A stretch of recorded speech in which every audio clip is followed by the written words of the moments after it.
रायपुर नगर निगम के महापौर एजाज ढेबर आज खालसा स्कूल के सामने बने नवा चबूतरा के अवलोकन करीन और अधिकारी मन ला निर्देश दिन कि चबूतरा के निर्माण जो 36 इंच के करे जाते ओला कम करके 24 इंच करे जाए और यहाँ हाई मास्ट वाला लाइट लगाए जाए जेकर ले चौराहा में पर्याप्त रोशनी रहे और रात में कोनो दुर्घटना की आशंका झन होए। महापौर के कहने से अधिकारी में बिना पूछे काम ला कर दे रही है, फिर ओमन के इरादा घलो यातायात ला सरल बनाए के रही से घर से ओमन के खिलाफ कार्रवाई न करके ओमन ला सिर्फ निर्देश दे जाते। एबेरमन नगर निगम के दूसर पार्षद मन घलो मौजूद रहीन और नगर निगम के वरिष्ठ अधिकारी मन घलो मौजूद रहीन। ये जम्मो झन मिलके ठेका अधिकारी ला निर्देश दिन कि चौक के निर्माण कार्य से पहले नगर निगम के पदाधिकारी और अधिकारी मन से चर्चा करे जाए ताकि बार बार तोड़ फोड़ ले शहर ला तकलीफ में लाए से बचे जा सके। देखिए, मैंने आपके सबके सामने ही कहा कि अगर अब आइंदा से कुछ होगा तो हम सीधा आपके खिलाफ कार्रवाई के लिए अनुशंसा लिखेंगे और सीधा आपके लिए मैंने ये आपको कहा कि सीधा आपके लिए हम लोग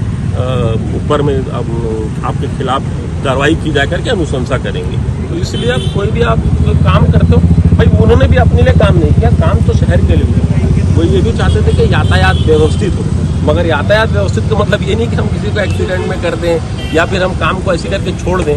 इसलिए ये व्यवस्थित पूरा जो काम जो पूरा किया गया है वो किया गया रायपुर की व्यवस्था के लिए, मगर सबको शामिल कर लेते, सबको इसमें सबको साथ में वो कर लेते, सबको साथ में बुलवा लेते, नगर निगम को ही बुलवा लेते। हम सब लोग सहयोग करते हैं कि वो अपना काम थोड़ी कर रहे हैं। नगर निगम को हैंडओवर नहीं हुआ क्योंकि नगर निगम की रोड नहीं है, रोड PWD। मगर ये है कि जो भी काम करते हैं वो एजेंसी को पहले नगर निगम को खबर होना चाहिए, उन्होंने खबर नहीं किया और सीधा एक कुतुब मीनार बना दिया। तो ये पहले से अगर हमको जानकारी में होता तो हम लोग इसमें अपनी भी राय देते, अपना भी एक्सपर्ट लोग को दिखाते। खैर अब जो बन गया है उसको छोटा करने को कहा गया है और जो भी है इसमें अगर हाई मार्क्स लग जाएगा तो फिर यहाँ की जो रोड है वो अच्छे से सुव्यवस्थित तरीके से व्यवस्थित तरीके से किसी प्रकार का कोई एक्सीडेंट ना हो चल सकेंगे लोग। ब्यूरो रिपोर्ट उत्तलंगा न्यूज।